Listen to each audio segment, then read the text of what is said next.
दोस्तों, बिड़ला परिवार के बारे में तो शायद आप सभी जानते होंगे।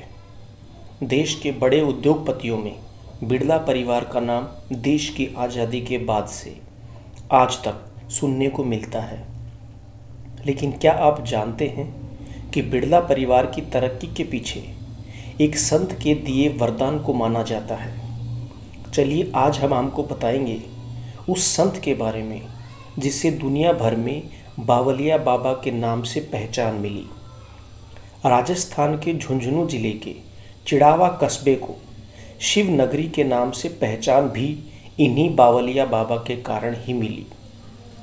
बावलिया बाबा का वास्तविक नाम पंडित गणेश नारायण था, लेकिन पहचान इन्हें बावलिया बाबा के नाम से ही मिली। बावलिया बाबा का जन्म वर्ष 1903 में झुंझुनू जिले के बुगाला गांव में हुआ था। बावलिया बाबा शिरडी के साईं बाबा के समकालीन थे। वर्ष 1942 में इनके जीवन में एक बड़ा मोड़ तब आया जब झुंझुनू के ही एक परिवार ने उनसे माँ दुर्गा की आराधना कर उनके लिए आशीर्वाद मांगने के लिए कहा। बावलिया बाबा पूरे 9 दिनों तक पास के एक शिवालय में आराधना में लीन हो गए। 9वें दिन जब माँ दुर्गा के दर्शन उन्हें हुए तो लोगों ने दरवाज़ा खोल दिया। इसके बाद बाबा का पूरा जीवन माँ दुर्गा और भगवान शिव की आराधना में समर्पित हो गया। धीरे धीरे इनकी भक्ति और साधना का प्रताप चारों तरफ फैलने लगा। उनके आशीर्वाद से लोगों का जीवन बदलने लगा। उनकी प्रसिद्धि और सिद्धियों की वजह से लोग उन्हें परमहंस कहने लगे। उनके मुंह से निकली हर बात सच होने लगी। वो किसी भी घटना की पहले से ही घोषणा कर देते थे। बाबा अपनी मस्ती में मस्त रहते थे और इसीलिए उनका नाम बावलिया बाबा पड़ा।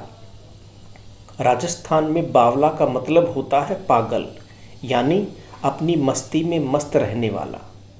उनकी प्रसिद्धि सुनकर पिलानी के सेठ जुगल किशोर बिड़ला रोज पिलानी से चिड़ावा उनके दर्शन करने आते थे और उनके लिए खाना लेकर आते थे। आपको बता दें कि चिड़ावा से पिलानी की दूरी लगभग 15 किलोमीटर है। एक बार बावलिया बाबा ने बिड़ला से कहा कि तुम अब व्यापार करने निकल जाओ, तुम्हारा समय बहुत अच्छा चल रहा है। बाबा का आदेश पाकर बिड़ला व्यापार करने के लिए कलकत्ता की ओर निकल पड़े।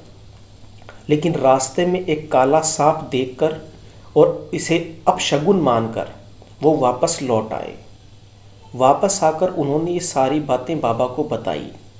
बाबा ने कहा कि अगर तुम चले जाते तो चक्रवर्ती सम्राट बन जाते, लेकिन अभी भी समय है, निकल जाओ।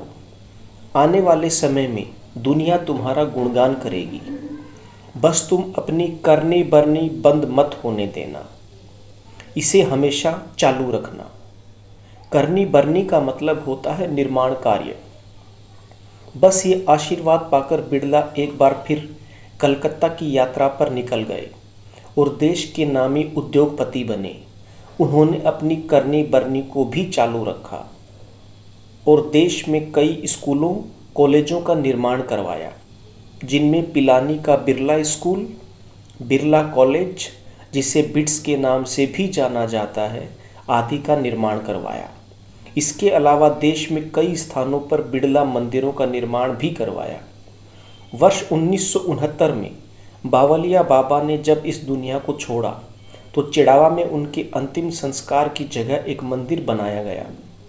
पास ही बिड़ला परिवार ने एक ऊंचे स्तूप का निर्माण भी करवाया, जिस पर संगमरमर की ब्रह्मा, विष्णु और महेश की मूर्तियां लगी हैं।